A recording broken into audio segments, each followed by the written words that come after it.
Bismillahir-Rahmanir-Rahim. Welcome to another episode of Inspiring Masterclass with Waseem Zaffar. Usually at this stage of the conversation, I start off in Mirpuri and Pahari, but we're going to forgive our guest on this occasion. We're going to have this special edition of Inspiring Masterclass in English, and you will understand where I'm coming from in a second. Next Thursday, actually, we have one of the biggest elections in the country. In fact, it is the battleground for all elections here in England. We've got the West Midlands mayoral election where the incumbent Andy Street is up against the Birmingham Hodge Hill MP Liam Byrne, the Right Honourable Liam Byrne, who joins us here today. Liam's been an MP since 2004, and today is really about holding Liam to account for his record of working with the Kashmiri community, and particularly around the important issue of Kashmir and helping, lobby the UK government to play its role in resolving this multilateral issue, and not only highlighting the human rights violations that take place there, but also helping find that roadmap to peace in South Asia, which is really important. So good evening, Liam. Hey.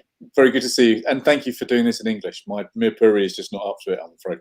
We'll forgive you on that, even though we think some of your constituents in Hodge Hill would think that you would, being an MP in Hodge Hill for 17 years, you would have picked up on some of the Mirpuri. This is true. I've mainly picked up things relating to food. So Liam, you've been an MP in Hodge Hill since 2004, and you've done a lot during that period of time. But today we really want to focus on your role on helping raise the profile of the issue of Kashmir.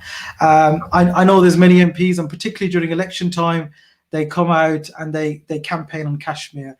And so today we want to focus not on what you're doing during this election time and the commitments you're making, but what you've been doing for the past 17 years since you've been an MP, certainly 16, 17 years since you took office. But Liam, I really want to start with what does the issue of Kashmir mean to you? Why is it important to you? Is it something that you're familiar with? Do you have a strong understanding about the issue itself? So it's a fundamental importance to my role in politics.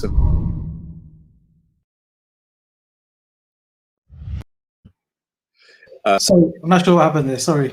That's okay. It's a fundamental importance to my work in politics. And if you were to ask me why, I would say there are tens of thousands of reasons, because there are tens of thousands of people who have lost their lives in the injustice, the brutal injustice that has been perpetrated in Kashmir. And so, it was not something that I knew much about before I became a member of Parliament in 2004. But the first elected position I held in the House of Commons was as Secretary of the All-Party Group on Kashmir. And I suppose what I've sought to do over the last 17 years is not only be a voice on justice for Kashmir, but I've also, I hope, been fairly self-critical of the lack of progress that we've made as a movement here in Britain. When I look at the progress that I think we've made on the campaign around Palestine, for example, we had a parliamentary vote on recognising Palestine. That was a big parliamentary moment. I remember sitting down with the Prime Minister of the Palestinian territories not long after, and actually hearing firsthand what a difference that made to people in Palestine. We have not yet succeeded in pulling off the same kind of vote in the House of Commons around justice for Kashmir, and we need to. So in many ways, I think there are lessons that we need to learn. I think we need to be self-critical.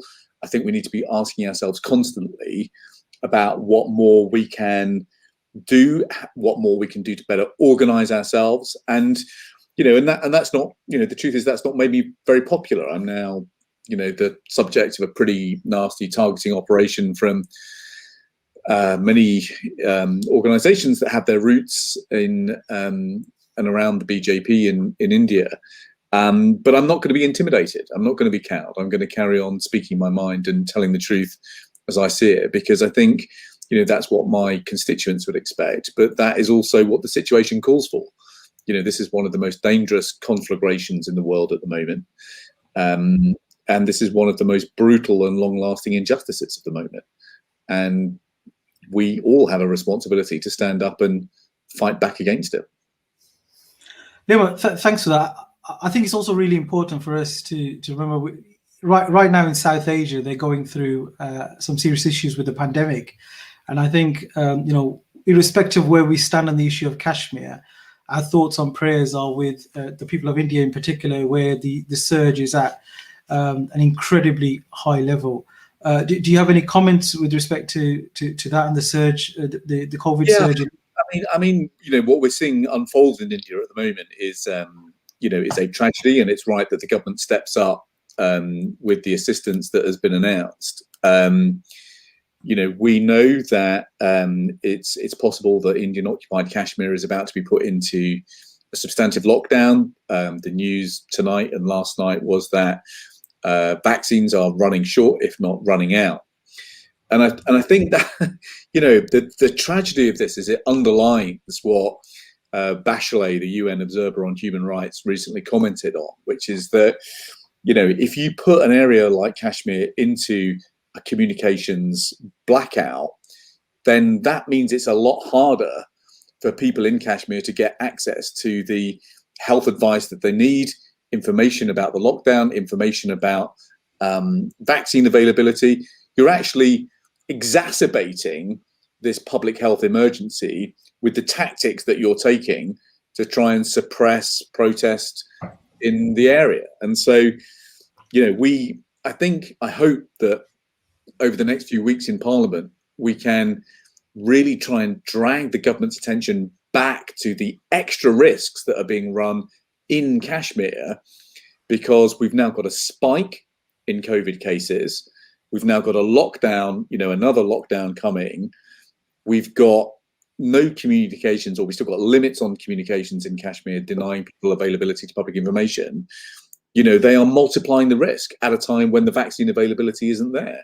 So it's right that the British government steps forward with help for India, but we've got an extra responsibility, given what's going on in Kashmir, to say, look, you can't multiply the risks for the people of Kashmir. Surely they've gone through enough already. Liam, coming back to the fundamental issue of Kashmir, what do you think is, what do you think is a roadmap to peace? Where do we start? Who are the key players we engage with? Often you hear us say, the government's position, Her Majesty's government's position, as often mean it's a bilateral issue. Surely it's not a bilateral issue, is it? I don't think human rights can ever be a bilateral issue. And I've been saying this for a long time. And again, it's not made me especially popular with people, but, since World War II, there have been 295 violent conflicts around the world. Nearly 200 of them have been settled peacefully, but the most stubborn problems have been settled by multilateral engagement. So, you think about, the role that President Carter played in the Camp David Accords between Egypt and Israel. Think about, the role that Richard Holbrooke played in trying to bring peace to the former Yugoslavia. Think about the role that Senator George Mitchell played in our own country in bringing peace to Northern Ireland. The lesson of history is that where you have these intractable, stubborn conflicts that people have difficulty moving beyond, you've got to bring in third parties in order to solve things. Now, at the very fundamental level, human rights is always a multilateral issue. That is something that is recognized by the United Nations, that is recognized by governments worldwide. But just practically, peacemaking requires third parties to come in. And constitutionally, if you're a lawyer, if you want to be legalistic about it, it's pretty clear that what India has done not only breaches the 1947 instruments of accession, but it absolutely breaches the similar agreements as well, because both of those sets of agreements required India not to take unilateral action that altered the constitutional position. And yet the reorganization of Jammu and Kashmir bill that went through, is by the face a complete constitutional law. So India is in breach of these legal agreements. We know that history tells us that these kinds of problems need international solutions. And so, in a way, I kind of feel, what are we waiting for? And I hope the Biden administration, frankly, will be a space that allows us to bring Modi to the table in a different kind of way. And of course, I hope that our own government steps up. But everything I've seen from Boris Johnson tells me that, frankly, he's more interested in trying to do a trade deal with India than he cares about justice and peace for the people of Kashmir.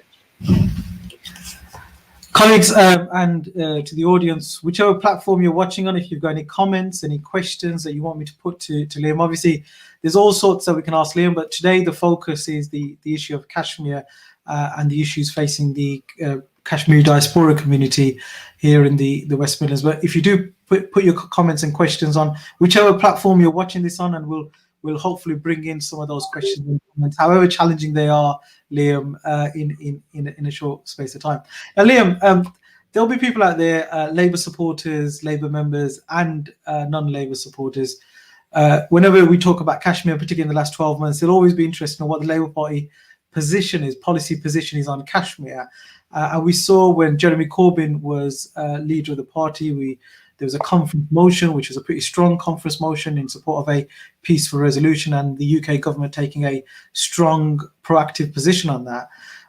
There were some concerns raised when Sir Keir Starmer, the leader of the party, wrote a letter that was in the public domain. And I know there's been a whole host of conversations that have taken place with Sir Keir and the Labour Party leadership. So can you confirm or deny, or can you elaborate further on what the party's policy is on Kashmir? I can, because I've spent an awful lot of time on this over the last year. So, as some of your viewers know, we brought Sir Keir to Sandwell College actually on Monday. We spent a bit of time looking around. We talked about some of our plans to bring back industry, plans to sort out youth work and so on. But actually, Keir and I then had the chance to teach a politics class for 45 minutes at the end of the visit. And I was I was so proud that it was a young man from Alum Rock, actually, who put the final question to Keir to kind of basically put on the line exactly the question that you've just raised. What is the Labour's, what is Labour's position on Kashmir now? What is Keir's position on Kashmir now? And the answer made me smile. The answer made me happy, because actually what Keir said is, look, I've been a human rights lawyer for the whole of my career. I have fought for human rights throughout all of my time in the law. Human rights is always a multilateral issue and never a bilateral issue. This is not something that we can outsource to a dark negotiating room in which Pakistan and India hash it out. This is something that has to be talked about, that has to be considered in a multilateral setting. And crucially, the Labour Party conference motion on Kashmir that was passed a couple of years ago remains conference policy, and therefore it remains Labour policy. So, for me, I think this young man was sort of slightly taken aback actually by the simplicity of Keir's response. But Keir was absolutely right. Human rights are never a bilateral issue. You can't just outsource resolution of human rights issues to two countries to kind of hash it out amongst themselves. It's a multilateral issue, and that means ultimately the UN Security Council has got to take responsibility for it, just as the UN Security Council has got to take responsibility for the enforcement of its own resolutions, even if they were passed back in the 1940s. I think no one could be clearer than Sir Keir, and somebody who's obviously, Sir Keir's got a background as a human rights lawyer, and absolutely what you've just said, human rights are fundamental to resolving this issue, and it was incredibly reassuring to hear what you've just said. And I think we need to do more on getting that message across, because I think we do, and I think in a way it is at the heart of what this government's policy is shaping up to be around, global Britain. So, the Prime Minister, the Foreign Secretary, people like Liz Truss, they talk about this notion of global Britain, but actually what they mean is money, money, money. They seem so hell-bent on just trying to secure trade deals left, right, and centre, regardless of the human rights implications. So, how can you possibly imagine trying to do a trade deal with a country like India if you leave human rights at the door? This is something that sort of violates hundreds of years of our history in this country. As one of the first countries in the world to outlaw slavery, we have always thought about our global responsibilities around human rights back to 1817. It's now this government that is proposing to somehow shut human rights considerations out of trade deals. So, we have got such a job to do, Waseem, in this parliament, keeping the government's feet to the fire on this and making sure that after all the progress we made in changing the negotiating frameworks for the European Union, making sure that environmental rights, workers' rights, human rights were part of any trade deal that we did. Now this government seems to want to just sort of get rid of the whole lot of it. Well, we're just not going to allow that. We just cannot allow that. You cannot sacrifice human rights to make a fast buck for some of the biggest companies on earth. That is a violation of justice, and it's a violation of the kind of justice that we used to champion in the world. Liam, I'm going to bring in a question that's been put by Ashik, and it's a comment that we can respond to. I couldn't agree more. There's, obviously two nuclear nations. The issue of Kashmir is not just an issue for South Asia, but it's an issue for the international community, and we need to do everything possible to try and secure peace in that particular region. Do you want to respond to this particular comment? Yeah, I think Ashik is right to pose it in this way. In a way, I think Ashik is understating the risk here, because this is not a potential conflict zone between two nuclear powers. It's a potential conflict zone between three nuclear powers, and you only need to remind yourself of the conflict that has been unfolding in recent months between India and China to see how dangerous this kind of cockpit has now become. I think strategically, we've also got to remember that, the economic geography of the world is moving east. The GDP of the Silk Road economies will be, about 2.5 times the GDP of the Atlantic seaboard economies by 2050. And, when you look at what President Xi is doing in China, the creation of the new Silk Road, what the Chinese call the Belt and Road Initiative, the creation of this kind of economic space that spans Eurasia, China is a significant force for reshaping the economy of the 21st century. If anybody thinks that China is going to just kind of sit back while India militarizes this border, I'm afraid you don't know China well enough. So you've got a situation that is incredibly dangerous, not simply because of the India-Pakistan standoff, but because of the India-Pakistan-China standoff. Now, underpinning that, this obviously has really serious implications. Ashik makes this point in another comment. Because it's got really serious implications for the economy of Pakistan, because, in the visits that I've made to Pakistan over the last years and the meetings that I've had with Pakistani military commanders, you understand really clearly how much of Pakistan's GDP is being spent on the military and how much of Pakistan's budget each year is being spent on securing the border. Now, that's money that can't be spent on schools. That's money that can't be spent on healthcare. So this conflict in many ways has been crippling the Pakistan social development for a generation or two. So both in terms of the sheer danger level in the middle of what is one of the most important economic zones for this century, you would want to see this conflict de-escalated. And if you care about Pakistan's economic development and the ambition Pakistan has to meet the Sustainable Development Goals, you would care about this conflict too. Pakistan can't meet many of the other ambitions that it has for social progress unless it is able to dial down the level of military spending it's currently making, and it cannot do that while this conflict remains unresolved.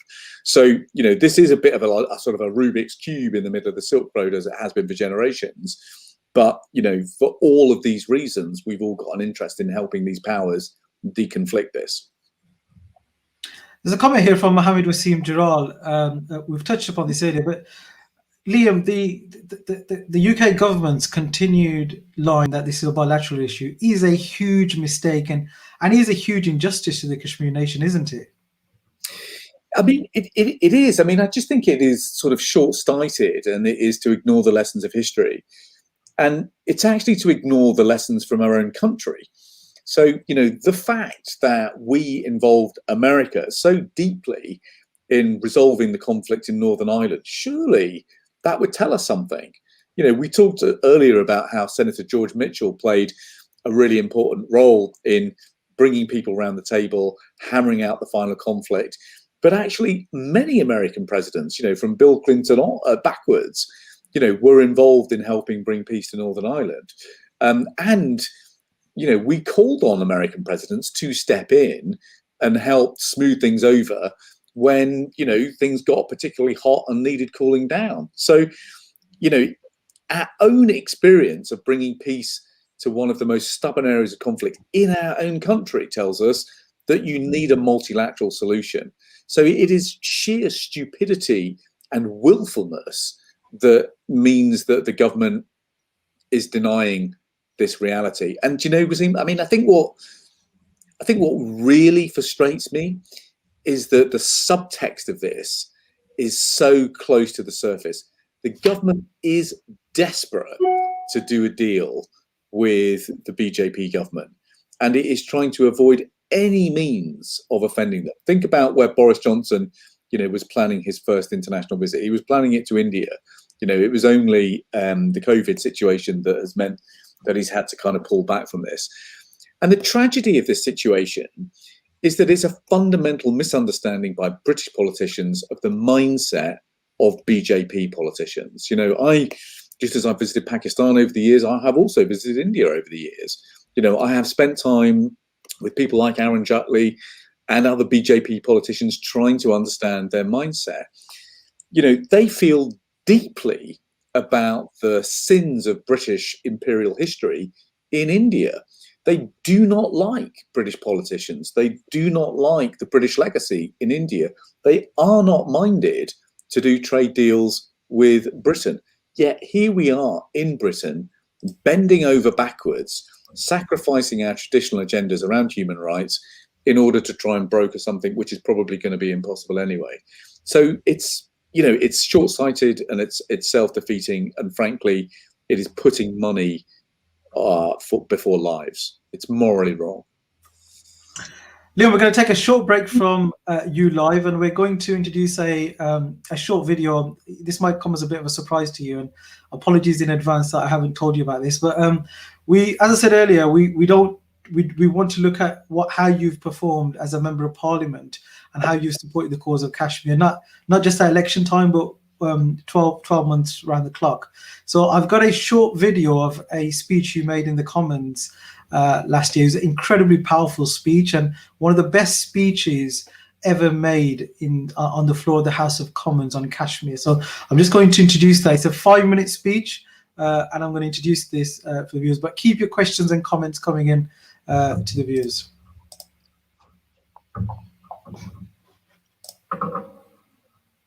Role in global affairs, defending our interests and promoting our values. We will position ourselves at the forefront of the most complex international security issues. That is why, Madam Deputy Speaker, the sins and omissions of this Queen's speech are quite intriguing, because there is one point on earth where we have a particular legacy, where promises were made by the world community, where promises were broken by the world community, and where the world community has now left the most terrible state of injustice, and that is Kashmir. So I was surprised that there has been no mention in this debate today about our historic obligations to make good on the promises that were made back in the 1940s. I know that much of this debate, quite rightly, has centred on the issues around Brexit, but our obligations, our duties, our moral responsibilities, our history, our commitments stretch much, much wider than that. So, Madam Deputy Speaker, I think that we should step up and do far more to raise our voice, to try and bring a resolution to what is going on right now. Some people say that this is some kind of conflict between two nuclear powers. Only it was as simple as that. This isn't a conflict between two nuclear powers. This is a conflict between three nuclear powers. China today is the world's biggest consumer of Gulf oil. It is building an oil pipeline from China through Pakistan so that it soon can access oil through that overland route. The idea that China is going to permit someone to put its thumb on what is a new jugular vein, I think is pretty fanciful analysis. So I'd like to know from the Minister, when he comes to wind up, why is the British government insisting that this remains a bilateral conflict? This is a fantasy. It is a fantasy enshrined in a treaty, in the Treaty of Simla. But in recent days, we have had the Prime Minister of Pakistan, Imran Khan, say that that treaty is dead. It is no longer a bilateral issue. And by its unilateral action to suspend Article 370 of the Constitution, unilateral action, by the way, which is prohibited by the Treaty of Simla, President Modi has said in clear terms that this is now something that requires a multilateral solution. President Modi's decision to suspend Article 370 has set the stage for what is an incredibly dangerous slide to violence. He has set the stage in a way where there is risk now multiplied by the decision to deploy thousands more troops to what is already one of the most militarised areas on Earth. And that danger, in turn, has been multiplied yet again by the decision to suspend all communications and put the people under curfew in what surely must be one of the largest open prisons on the planet. Now, we signed a treaty, the Instrument of Accession, on the 26th of October 1947. We're a party to this, in a way. That treaty has now been breached. We've heard nothing from the British government about how they plan to remedy this. But crucially, what ministers have accepted is that human rights are always a multilateral issue. And so what we must hear from a government which has set out before this Parliament a clear determination to put itself at the forefront of solving, in its own words, the most complex international security difficulties. We now need a plan from them to stand up for the interests of British citizens. I'm not the only one on these benches, I'm not the only one in this House who has got cases coming to them from people with friends and families in the area, and they've no idea what's going on with them because there has been a communications blackout. But crucially, what we now need from this government, Madam Deputy Speaker, is clear and urgent action in the United Nations to ensure that the Office of the Human Rights Observer in the UN is given free and unfettered access to the area on both the Pakistan side and on the Indian side too. I want to know from the Minister what he has done to pursue this agenda in the United Nations. Finally, Madam Deputy Speaker, surely the time has come, if we are to put ourselves at the forefront of solving international difficulties, that we push for a multilateral solution to this decades-long injustice. There have been 295 international disputes between the Second World War and the 1990s that involved the use of force by one state on the other. 171 of them have entailed some kind of negotiation. And where the difficulties were the most intractable and where the breakthroughs were most significant were when we accepted that there was only a multilateral path to peace. That's why we ourselves turned to Senator Mitchell to help broker the Good Friday Agreement. That is why the world turned to President Carter to help broker the Camp David agreements. That is why we turned to Richard Holbrooke to help bring about the Ohio Accords. This is an injustice which has gone on for too long. And if the government is serious about what it says, and we never know, Madam Deputy Speaker, perhaps it is, it will step up to its responsibility to bring this injustice to an end. That, as I said, Liam, just before the speech, that was a fantastic speech and one of the best speeches ever in the House of Commons on Kashmir. And right from when you became the secretary of the All-Party Parliamentary Group in Kashmir, which you said is your first, the first office you took after becoming a member of Parliament for Birmingham Hard Hill all those years ago, right until now, you've always been a very, very consistent and strong advocate for a peaceful resolution in Kashmir. You've never held back from speaking the truth. And as you said earlier, you've been a victim of some campaigns against you simply because you've taken that very, very strong position, a position which is led by human rights above anything else. Liam, in your speech, you consistently mentioned the August 29 lockdown.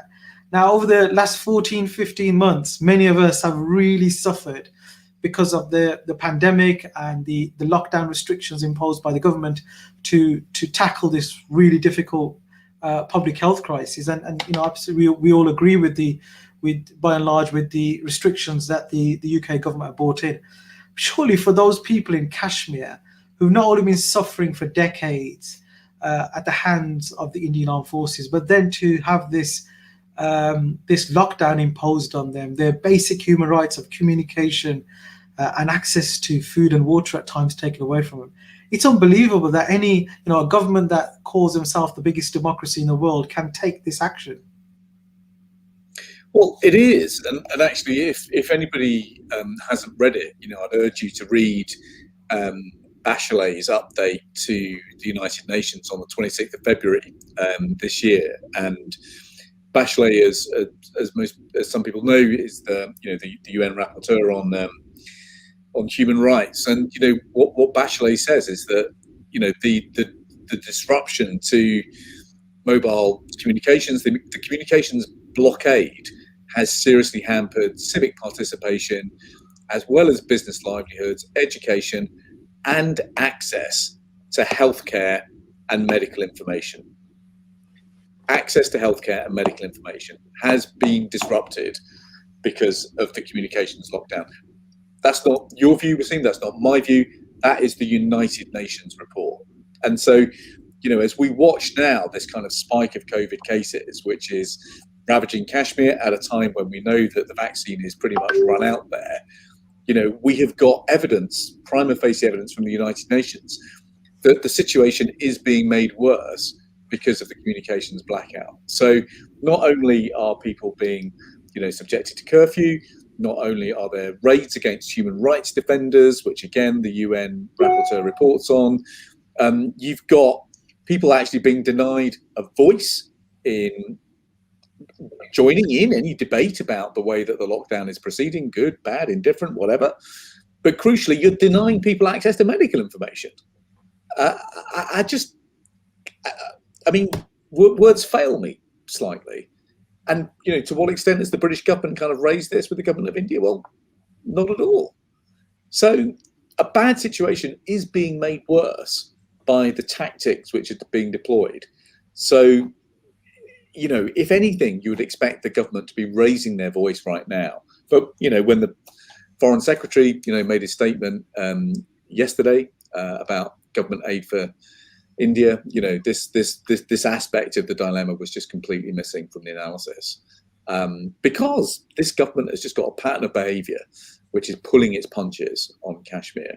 And given, the legacy of our history, given the fact that Britain helped cause this mess in the first place, you would just expect an awful lot better from British ministers. I think there's a serious legal and moral responsibility of the UK government, but with their failing and their failure to act against or take a position based on human rights with respect to this lockdown, many of us look to the international community and particularly the United Nations. Some would argue that the United Nations have failed the people of Kashmir for decades because their UN resolutions haven't had the teeth required, or the implementation of the UN resolutions haven't had the teeth required. Where do you stand on the UN, and do you think the UN can do a lot more?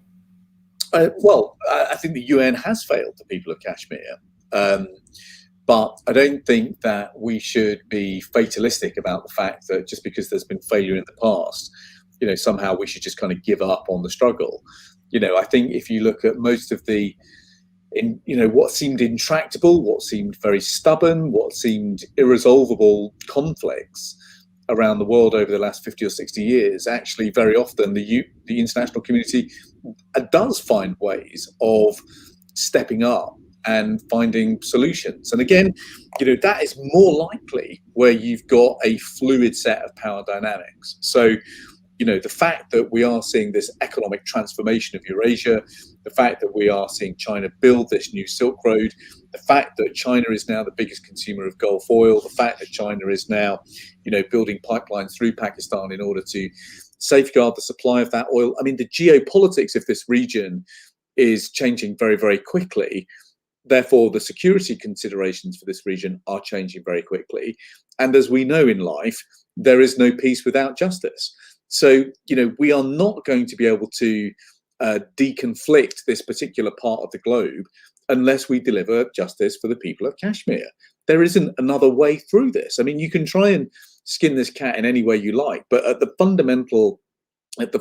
fundamentals, you've got to deliver justice for the people of Kashmir. Otherwise, this conflict, otherwise this great militarized border, otherwise this great deployment of troops, otherwise this great nuclear standoff is simply going to go on and on and on. And is the international community saying to itself that we're happy for this to go on forever? If you look at the latest US National Intelligence Council assessment, they say that Pakistan and India, in their words, might stumble into a war in the next 5 years. Well, two nuclear powers stumbling into a war in the next 5 years is not going to end well. And it is not going to end well in the middle of what is fast becoming the most important economic market on earth. So whichever way you look at this, at whatever level you look at it, whether you look at the economics, whether you look at the morality, whether you look at the short term, whether you look at the long term, it all points back to the same argument, which is you got to start delivering on the promises the international community made to the people of Kashmir after those instruments of accession were signed, by the Maharaja back in 1947. Instruments, by the way, to which the British government was a joint signatory. Liam, the right of the Kashmiri people to decide on their future through a referendum, a plebiscite, where do you stand on that? And do you think that is a realistic option moving forward? I think it has to be. And, sometimes, I get, I'm currently the subject of a fairly nasty targeting operation by forces, which I can guess the origin of. And many people will say to me, well, you're just a friend of Pakistan, aren't you? You're just promoting the Pakistan agenda here. Actually, that isn't true. I'm promoting the rights of the people of Kashmir. I'm defending the promises that were made to the people of Kashmir all of those years ago. I'm trying to make sure that people in India and in Pakistan and in Britain and in the international community do not forget those promises that were made. I happen to be old-fashioned enough to believe that promises made should be promises honoured. And so, I'm not going away, no matter what position I take in public life, no matter what platform I hold, I will use those platforms to talk about this issue and to remind the international community and the British community and British politicians of the responsibilities that we've got to honour the promises that were made all of those years ago. And, the longer I've been in public life, the clearer the arguments have become to me that we are just playing with fire by not honouring the commitments that were made all of those years ago.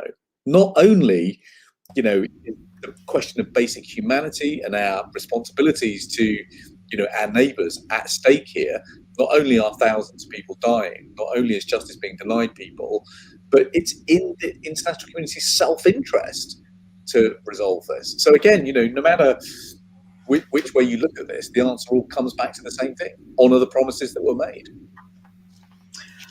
Liam, moving forward, the Labour Party will essentially have a very, very important role, both as Her Majesty's opposition and something both of us will want, a government in waiting too. Now, there's a group that's been set up over the last year, Labour Friends of Kashmir. I think it's not a secret that both of us have had some role to play in that.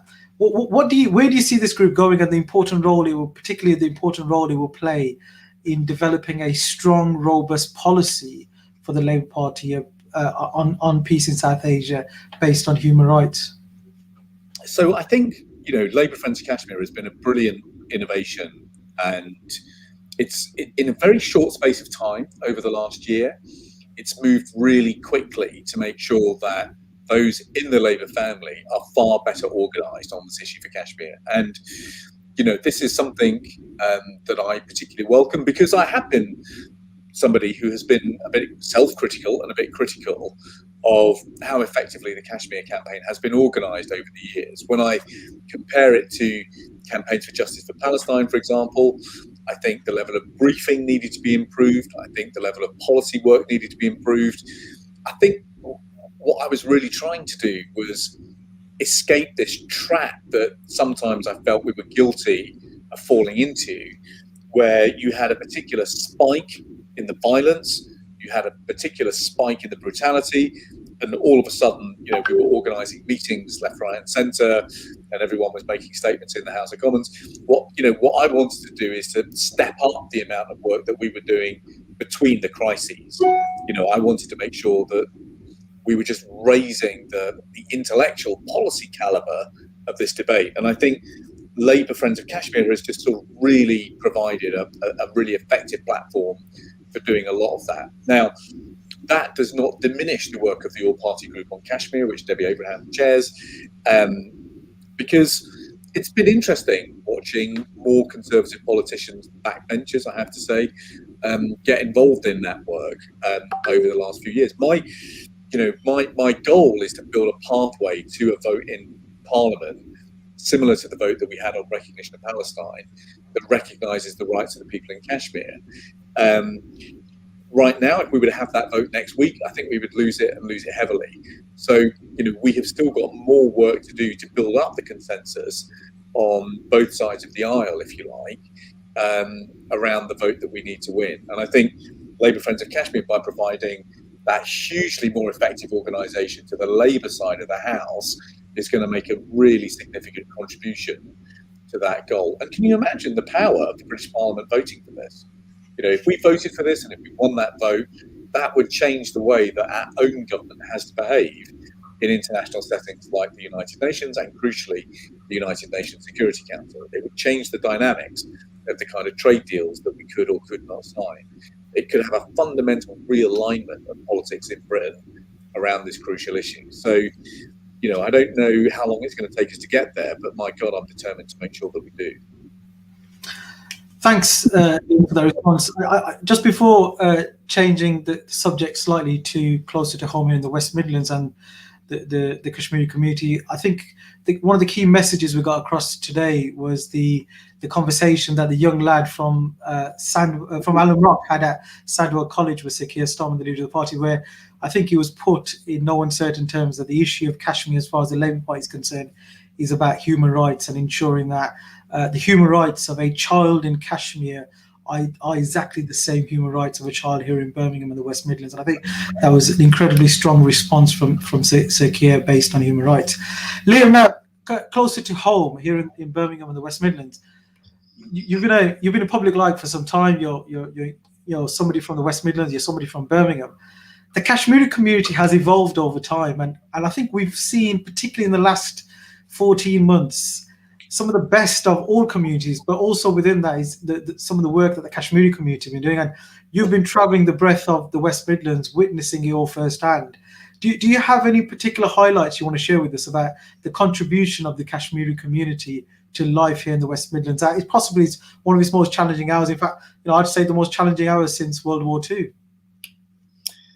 I think it's been just really humbling. So, as you know, about 5 years ago, I began working hands-on with the homeless community here in Birmingham.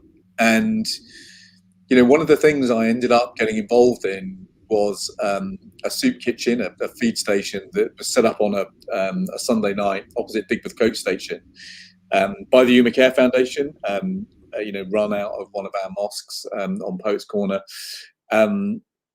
It was a group that, operates with some teachers and Christians, and it was just it's, when you run these things, when you help run these things, it's pretty horrifying, because the thing that just almost wins you. It knocks you back. Is you set up the tables.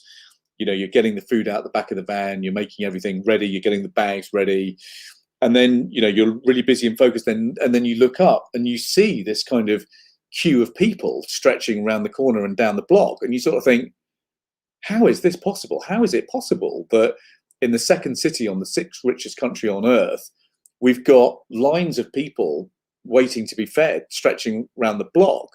But, what's been so inspiring is the work of the Kashmiri community in making sure during this crisis that none of our neighbours goes hungry and that none of our neighbours goes lonely.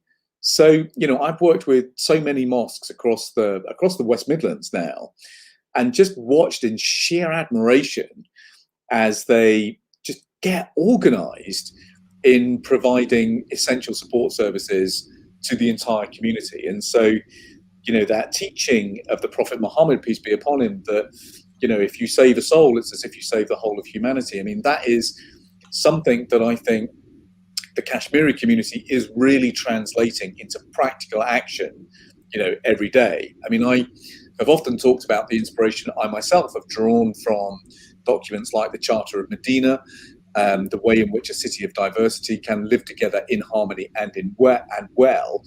But that rests on people really championing the community spirit. It rests on people understanding that communities that look out for each other are safer and stronger and nicer places to live. But, it's no good saying that.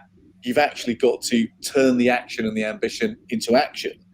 And, what I've seen over the last year is Kashmiri activists, Kashmiri community groups, Kashmiris who are involved in many of our faith institutions, just rolling up their sleeves, packing the food boxes, collecting the food, packing the food boxes and getting it out there so that none of their neighbours are hurt or harmed. That has just been extraordinary to watch. And wherever I've been able to, I've gone to get my hands dirty, roll my sleeves up and just muck in, really, as a way of honouring that work. It's incredibly important. And I think there's a lesson for us here, which is that many of these community groups, many of these faith institutions, they're anchor institutions in our communities, and we should be supporting them and backing them an awful lot more than we are today. At the end of the day, the great thing about Birmingham and the West Midlands is our diversity. But what is even better is the way that we're able to bring that diversity together in a community of common interest. And when we come together as a region, there's nothing we can't do. So I've been just incredibly inspired by what I've seen. And it's partly why in the manifesto I put forward as mayor, we make a big deal about needing a mayor to champion the community spirit. That is in part because of the inspiring work that we've seen all over the place. Leo, we've also seen in the past 14 months some of the stark inequalities within communities where you've got large Kashmiri diaspora populations. In places like Lozells and some places in the east of the city, the numbers in terms of COVID positive cases as well as COVID deaths have been alarmingly high. And we've seen in the past, particularly in the past 10 years, many of those services that our communities rely on broken away by cut after cut by this government. As the mayor of the West Midlands, I think in hopefully in 8 days' time, you will take the position of mayor of the West Midlands. It's a huge role. What change will you bring about that will ensure that we start to reverse those inequalities, particularly those health inequalities?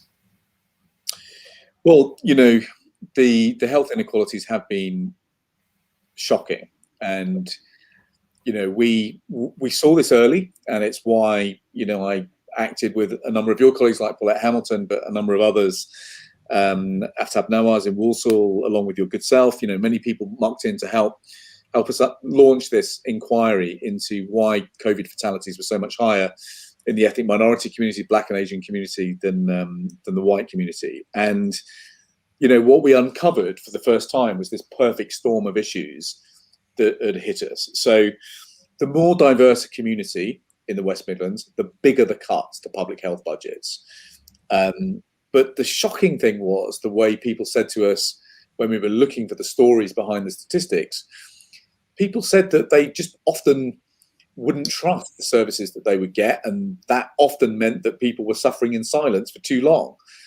Many of the community groups that were working with those with long-term health conditions, which are more prevalent in the ethnic minority community, had felt marginalised and shut down. So, we made, 30, 40 recommendations, which as mayor, I want to turn into practice quickly. Now, there is a very, very short-term thing that we need to sort out, which is making sure that the vaccination rates in our poorest wards are the same as our richest wards. And, some people know that I fought a running battle with the health secretary in the first part of this year to try and get the vaccination data published, because I knew what it would show. And indeed, it showed what I feared, which is that vaccination rates are much higher in richer places than poorer places. And that's partly because of the government's stubbornness in not using our network of community pharmacies to make sure that people could get jabs around the clock and around the corner.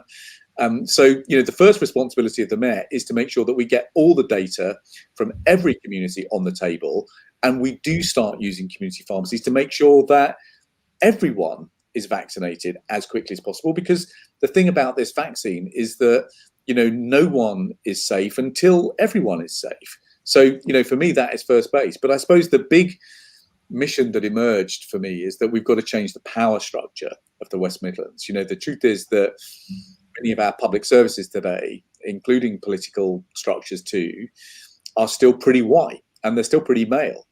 And I remember spotting the same pattern 15 years ago, and I have to say 11 years of a Tory government has not changed that very much. So I don't think that we're going to get the public services we truly need until we have got people running those services that represent the communities and the diversity of the community that they seek to serve. So that is a big mission for me. And again, it's not always popular with people. It's not always popular with people in my own party. But I'm pretty clear it's the right thing to do. So do it we must. Liam, we've got a few minutes left before we close the program, and we come to, because many of our communities will be preparing to break their fast, their iftar, and we obviously want to join them in doing that. So moving forward, the next 12 months, the next 24 months, the next 5 years are absolutely crucial as we come out of not just the recovery from the pandemic, but obviously the recovery from Brexit. And on top of that, years and years of austerity, and some of the most deprived neighbourhoods in the country are based in the West Midlands. What does that recovery look like with you as the Mayor of the West Midlands? So you've put your finger on the challenge here. So the challenge is not simply recovering from COVID. It is recovering from Brexit. It's recovering from 11 years of austerity. We've also got to recognise the climate emergency. So, this is where, I get a bit angry with the current Tory mayor, because the current Tory mayor says, well, look, it was all fine before COVID. Even his leaflets say we've just got to go back, because we were on track. We just got to go back to that. And I'm kind of looking at the numbers and saying, hang on a minute, before COVID struck, we had unemployment that was going up. We had exports that were falling by £2 billion a year. We had violent crime, which had doubled in the space of 3 years. We got knife crime up by 30%. We got the worst youth unemployment in the country. We had youth service cuts of 80%, apprenticeship numbers down 40%, youth unemployment of over 20%. Which of these things do you want to try and go back to? Because I'm here to tell you that none of these things were working for the communities that we serve. So we will have to put through an emergency budget really quickly after the election. Jobs has got to be the focus for that. So we've got to start this emergency audit of all the contracts in the West Midlands. We spend about £20 billion on stuff each year in the West Midlands. We need to be not like the Tories arguing about contracts for their mates. We need to be arguing for contracts for the Midlands. We need to be routing these contracts locally to local businesses that employ local people, crucially young people. But the second big thing that I think we've got to do is we have got to put youth workers back in every neighbourhood. That is something that may take us a year or two to get done, but I think we've got to drive that through really quickly, because we know that if you cut youth services, knife crime goes up, and we're now losing young people on the streets of our city. The dynamics of violent crime have changed fundamentally now. The advent of county lines and the glorification of violence on social media, this is a really powerful vortex which is threatening our young people. And we're failing in our responsibilities to keep them safe at the moment. It's why we've got to put youth workers back in our neighbourhoods. So I suppose the final couple of things, I do want, partly inspired by your own work on climate, I do want our city region to become the first net zero carbon city region in the country. But I think the special role that we've got to play in the West Midlands is to make the things the world needs to go green. That means that we could bring back industry, bring back green trades and manufacturing jobs. We need to trade our way back to health, and green manufacturing and trades is the way that we can do that. And finally, the foundation on which we build everything is championing community spirit, backing the community groups, the grassroots sports organisations, the arts organisations, putting pitches in parks, reopening youth centres in communities. These are the things that help communities stay strong. So, we've worked with over 10,000 people across the region to write our manifesto, which is why it's a manifesto that genuinely is a people's plan for the region. And it's doable, and we can get on with it after May the 6th. But people have got to get out there and vote for it on May the 6th. Otherwise, we're going to get the same old Tory mayor who works for the same old Tory prime minister and the same old Tory government. And I can tell you, that will be a recipe for more of the same. And more of the same is not what we need, and it's not what we deserve right now. Liam, we've had a lot of comment, a lot of engagement on this program. I'm sorry I've not been able to bring all the questions and comments in. Quite clearly a lot of support for you. But in the next 7 days, what can the people of the West Midlands do? Obviously, on polling day itself, come out to vote for you. But those activists who want to get involved in your campaign, how can they support you? I think the key thing is if you're a postal voter, fill it in, vote Labour, return it, make sure you don't forget.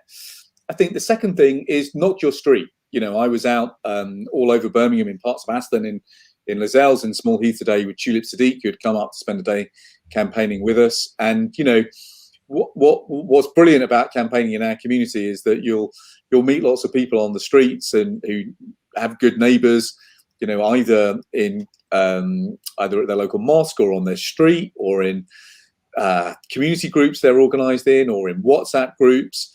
Please just help spread the message, because at the end of the day, we have to vote for change. And in the last election, back in 2017, turnout was really super low.